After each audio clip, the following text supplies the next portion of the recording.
why in 1981 we brought in the Charter of Rights and Freedoms, which wasn't passed by the Prime Minister, it was passed by 9 provinces and the Prime Minister. It's a national document that applies to everyone here today and everyone all over Canada.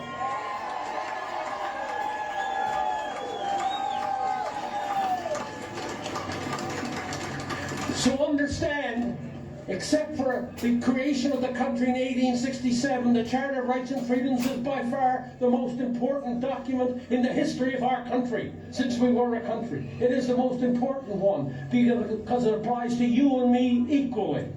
Yes. Every individual on this planet is unique. Like every snowflake is unique, every individual is unique.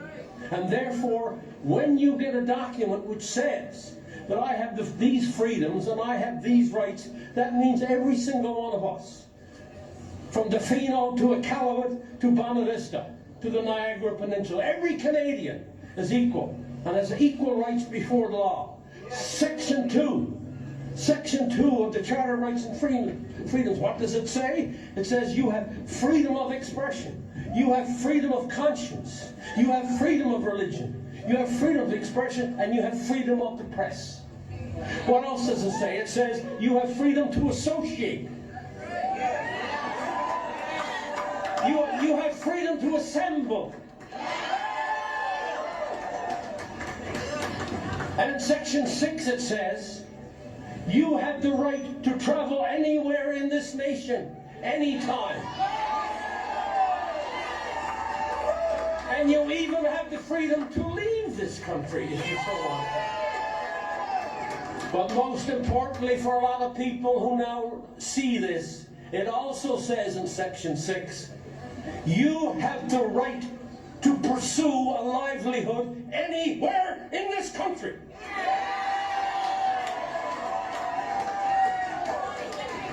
You have the right to pursue a livelihood anywhere in this country, and they are taking the jobs away, inside the government and outside the government, and threatening others of their jobs. And then number 7 says, section 7 says, you have the right, listen to this one, to life, liberty, as Dr. Nagassi talked about, and Dr. Hoff talked about. And you also have the right to your security of the person. Nobody is allowed to touch you unless you agree.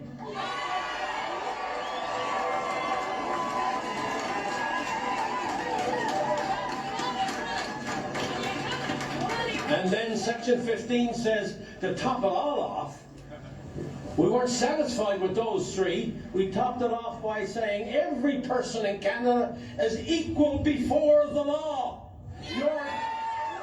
You're just as equal as Justin Trudeau. You're just as equal as John Horgan. You're just as equal as Adrian Dixon. By damn, you're really just as equal as Bonnie Henry.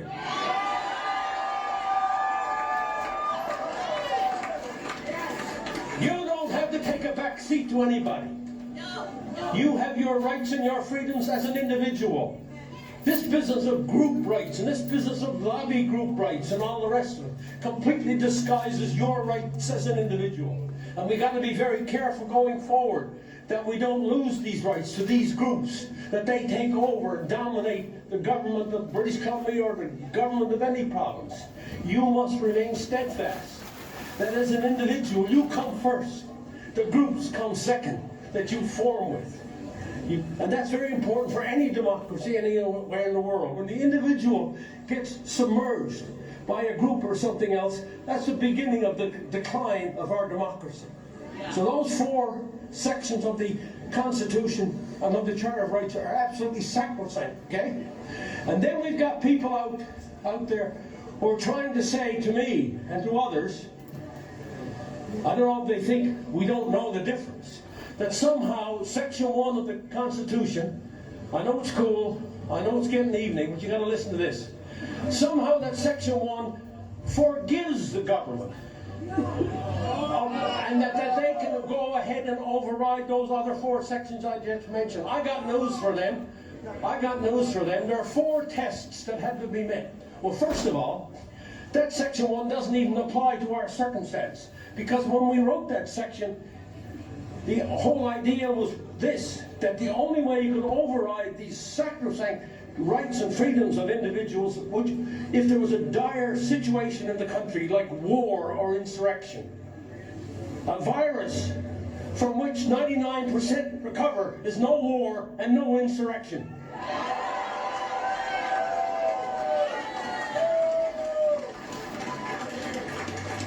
And then if you tried to, even if you tried to make it, if you tried to squeeze it to apply, if you tried to bend it to make it try to apply to this circumstance, what did you have to do? You had to do 4 things. You had to do 4 things. Number 1, justify? No, that wasn't heavy enough. Demonstrably justify what you're doing. Demonstrably justify what you're doing, okay? Okay, is that all? No. You have to demonstrably justify that by law. That meant a new law, not the existing laws that they're using. New circumstance means new law. Where's the new law? They never went to the Parliament. They never went to the provincial assemblies to get a new law. They tried to use the existing law. They skirted around the Charter of Rights and Freedoms by law. Number 3, using reasonable limits. And number 4, you had to do all of those other 3, but remember, it had to be done in a way that was consistent with a free and democratic society. What they're doing is not consistent with any free or democratic society. It's more consistent with a totalitarian society. So don't be fooled by those who try to tell you that somehow you can skirt around the Charter of Rights and Freedoms. I was there, I helped write the damn thing, and they're wrong, and we're right.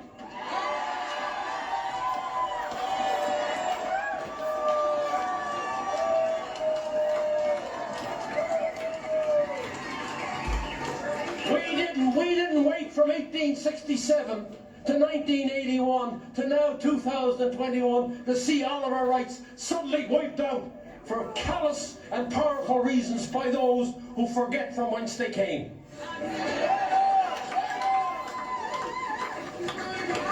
Ours is a country worth fighting for.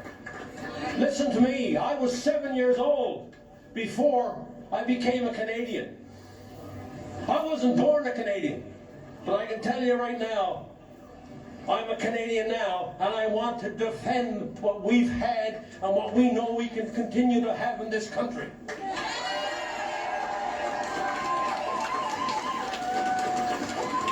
And you and me are not going to take a back seat to all those who are trying to somehow excuse what happened. We're not going to take a back seat to these people. We're going to stand next beside them or above them and tell them that we want a prosperous, secure, and free Canada for the future, for our children and from our grandchildren, and you have no right to try to steal that away from us.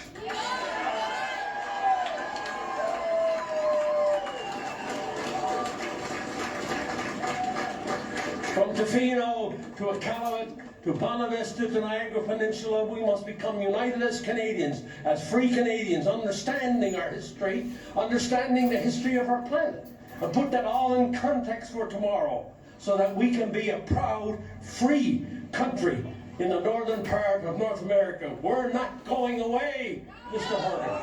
We're not going away, Mr. Trudeau. We're going to stand and be counted and to make sure that we restore the Charter of Rights and Freedoms, which everybody fought so hard to get. Stay around. Thank you for coming.